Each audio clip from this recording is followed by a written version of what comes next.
This is not an upgrade, this is a loophole that could flip the entire Formula One season overnight. Ferrari might be slower on purpose, because being up to 4% behind could unlock up to 30 extra horsepower, and 2 hidden engine upgrades that nobody else gets. And Miami is where the FIA will measure everything. One weekend. One set of data. One number that decides if Ferrari stays behind, or suddenly becomes unstoppable.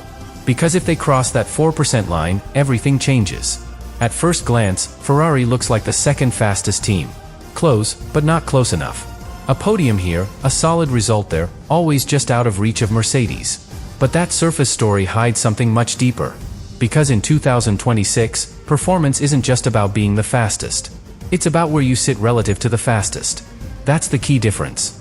And this is where the ADUO rule quietly rewrites the game. Imagine a classroom where the top student sets the standard. Everyone else is graded based on how far they are from that student. Now imagine the teacher decides, if you're slightly behind, you get extra chances to improve your score. Not if you're last. Not if you're equal. Only if you're in that narrow middle zone. That's exactly where Ferrari is right now. Some data suggests they are about 2% behind Mercedes. Other reports push that number closer to 4%.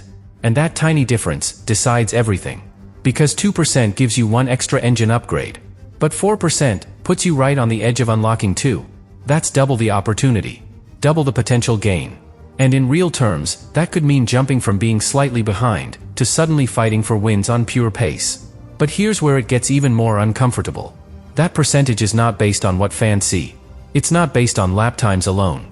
It comes from detailed measurements, taken directly by the FIA, using sensors and data collected during race conditions. Which means teams are not just racing each other. They are being measured, constantly. And Miami is the first real moment where that measurement becomes official. But there's a hidden layer most people ignore. Because if Ferrari wants the maximum benefit, they need that gap to look as large as possible, without actually falling too far behind on track. It's like walking a tightrope. Push too hard, look too fast, and you might lose the advantage. Hold something back, and you risk losing positions, points, momentum. So what do you choose? Short-term results, or long-term power? And this is where the tension inside Ferrari becomes real. Because while the engineers are chasing performance, the strategy behind the scenes is far more calculated. They know that what happens in Miami doesn't just affect one race. It could define how much power they are allowed to gain for the rest of the season. And that's why Fred Vasseur said something that sounded simple, but wasn't. He said that in Miami, a new championship begins. Not because of points. Not because of standings. But because from that moment on, the rules start working differently depending on where you stand. And if Ferrari lands in the right position, they don't just catch up. They change the entire balance of power. But here's where everything takes a darker turn, because Ferrari is not the only team playing this game. Mercedes is watching the exact same numbers, the exact same percentages, and they understand the consequences just as clearly. Because if Ferrari crosses that 4% threshold, they don't just get faster. They get dangerous. And this is where the situation becomes almost uncomfortable to talk about. Because there is nothing in the rules that forces Mercedes to show their full power in Miami. Nothing. Think about that for a second. The FIA is going to measure engine performance using real race data. That sounds objective, fair, controlled. But those measurements only reflect what the teams choose to show. And that opens the door to something subtle, but incredibly powerful. What if Mercedes doesn't run at maximum power? What if they hold back, just enough to make the gap look smaller? Not enough to lose the race. Not enough for anyone to notice on the surface. But enough to keep Ferrari safely inside that 2 to 3% window, where they only get 1 upgrade instead of 2. That's not cheating. That's strategy. And suddenly, this is no longer just Ferrari trying to gain an advantage. It's both teams, pulling in opposite directions, trying to influence the same invisible number. Ferrari wants that gap to look bigger. Mercedes wants it to look smaller. And Miami becomes the battlefield where that number is decided. But here's what makes this even more intense. The drivers won't feel this directly. They're just pushing the car, braking at the limit, fighting for every tenth. Yet behind them, engineers are making decisions that could affect the entire season. Do you release full power on this straight, or do you dial it back slightly? Do you prioritize winning the race, or controlling the data? And this is where Formula One stops being just a sport. It becomes a negotiation, happening at 300 kilometers per hour.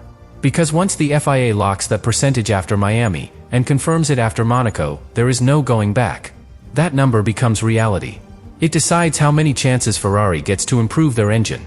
It defines how much power they can recover between Canada and Austria, where those upgrades are expected to arrive. And here's the part that changes everything.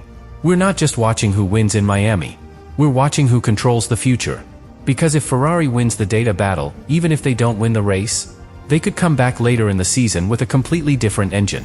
Stronger, closer, maybe even equal.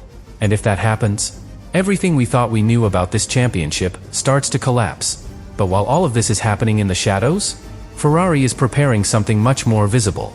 Something you will notice instantly, even if you don't understand the technical side. Because the car arriving in Miami is not an evolution. It's a transformation. Originally, these upgrades were supposed to be spread across multiple races. Small steps, controlled changes, time to understand each piece. But those races never came. So Ferrari did something aggressive. They merged everything into one single package. One moment, one reveal. And that changes the risk completely. Because now, instead of testing one idea at a time, they are throwing an entire new concept onto the track, all at once. And this is where it gets interesting. The most important change is something you barely see. The floor. In simple terms, it's what sucks the car into the ground. The invisible force that creates grip without adding drag. Ferrari redesigned it to be more efficient, more stable, more consistent through medium-speed corners, which is exactly where Miami punishes you if you get it wrong. That might sound small, but it isn't. Because this one piece alone could be worth a few tenths per lap. And in Formula 1, a few tenths feels like a completely different car. But here's where things start to connect. That extra grip helps hide their engine weakness. Less sliding, better traction, more speed carried through corners. So even without more horsepower, the car feels faster. And that's just the foundation. Because then comes the part that could completely change how Ferrari attacks the straights. The rear wing. The Macarena. This is not a normal system. When DRS activates, the wing doesn't just open, it rotates. It changes its angle in a much more aggressive way than anything else on the grid. The result is simple. Less air resistance, more top speed. Up to 10 kilometers per hour faster in the right conditions. But here's the problem Ferrari faced. The first version was unstable. At high speed, under braking, the car didn't behave the way drivers expected. And at 300 kilometers per hour, that's not just uncomfortable. It's dangerous. So they redesigned it. They added a counterbalance, adjusted the weight, refined how it moves. Now, on paper, it works. But Miami is not paper. Miami is heat, pressure, real racing. And no one knows for sure how that system will behave when everything is on the line. Because if it works, Ferrari suddenly becomes the fastest car on the straights. But if it doesn't, everything falls apart. And that creates a tension inside the team that you can't see, but you can feel. Because they didn't just change the rear. They had to redesign the front wing too. Not to go faster, but to survive the imbalance created when the rear wing transforms. Think of it like carrying a heavy backpack that suddenly disappears mid-run. Your entire balance shifts instantly. That's what the car experiences. And if that balance is not perfect, the driver loses confidence. And when confidence drops, lap time disappears. But Ferrari didn't stop there. Because underneath all of this, there's another layer that could quietly decide everything. Energy management. The software controlling how electrical power is stored and released has been completely reworked. And this matters more than it sounds. Because in modern Formula 1, power is not just about the engine. It's about when you use it. Use it too early, and you're empty at the end of the straight. Use it too late, and you've already lost the position. Ferrari's new system aims to smooth that out. To make power delivery more predictable, more controlled, and most importantly, more usable for the driver. Because one of their biggest issues before Miami was something called super clipping, where the car suddenly runs out of electrical boost at the worst possible moment. Fix that, and the car becomes consistent, predictable, dangerous over a full race distance. And now, all these pieces come together. New floor, new wing, new balance, new software, all arriving at the same time, with almost no real track testing. Because Miami is a sprint weekend. One practice session. That's it. No time to experiment. No time to fix mistakes. You either understand the car immediately, or you pay the price. And this is where the pressure becomes real. Because Ferrari is not just introducing upgrades. They are betting everything on getting it right instantly. And if they do, they don't just close the gap. They force every other team to react. And this is where the entire story starts to shift from upgrades to consequences. Because when you change this many things at once, you don't just gain performance. You create risk. A lot of it. And Miami is one of the worst places to take that kind of risk. High temperatures. Low grip. Walls close enough to punish even the smallest mistake. Now imagine arriving with a completely transformed car, and almost no time to understand it. That's Ferrari's reality. One practice session. Not a full weekend. Not multiple runs to test different setups. Just 1 hour, to figure out if everything works together. And if it doesn't, there's no safety net. Because the moment qualifying starts, everything counts. But here's where it gets even more intense. Every single upgrade Ferrari has brought is connected. The new floor changes how the car generates grip. That affects how the tires behave. Which affects how the drivers push. Which then affects how energy is deployed. Which directly impacts straight-line speed and overtaking chances. It's like adjusting one piece in a watch, and suddenly every gear moves differently. So if one element is slightly off, the entire system feels it. And this is where drivers like Leclerc become critical. Because now it's not just about driving fast. It's about interpreting the car. Feeling where it's unstable. Understanding where it gives confidence, and where it takes it away. And doing all of that, almost instantly. Because there's something else hiding in the background. Tire management. Miami's asphalt can reach extreme temperatures. That means tires degrade faster, lose grip quicker, and punish aggressive driving. So even if Ferrari unlocks more speed over one lap, the real question is what happens over an entire race distance. Can the new floor keep the tires alive? Can the new balance prevent overheating? Can the energy system stay consistent when everything starts to fade?